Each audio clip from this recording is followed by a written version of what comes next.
So to make an optical memory, you need 100 by 100 little LEDs. Then you need a concentrating magnifying glass. Then you need this mill bit, which takes the magnification and makes it go parallel.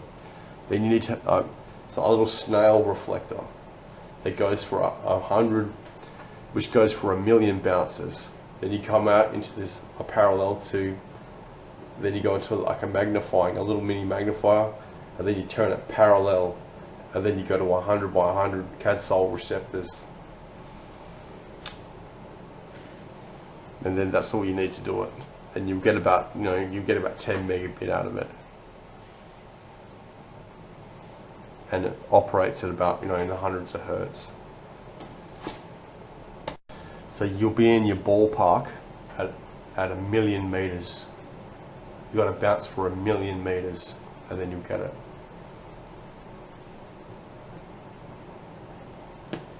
And if your message capsule is 1mm by 1mm, I suggest going forward and then back, then forward, then back. Then you might get there. Because remember, you're 1mm, and so you're going to bounce like a meter back up and down to the millimeter, going 1mm each time.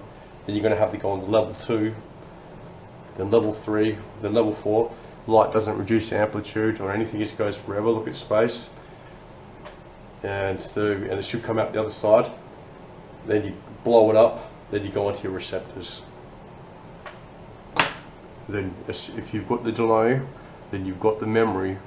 If you can oscillate the LEDs fast enough, then you get to multiply the amount of LEDs by their oscillation, and that's your memory. You've got it. And that's the super Turing gin glass memory.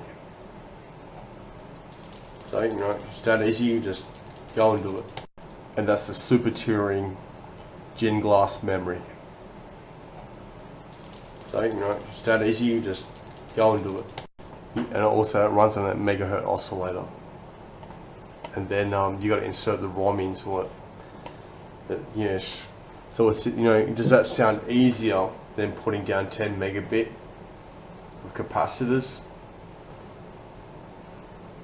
I'm not sure. Because the shorter the delay is, the less capacitors you have to put down. Something is that yeah. So really, you only start to gain once your LED matrix is tight enough. So I'm just wondering. I wonder if we're going to go back and just decide to put the bits down instead. But because this thing operates on a tri multiplier, x by y by the time delay. So if you've got 3 chances to go try and beat a fucking RAM put down. Yeah. So in the end, you'll have to work hard, but you might beat it, but it's only a really good one.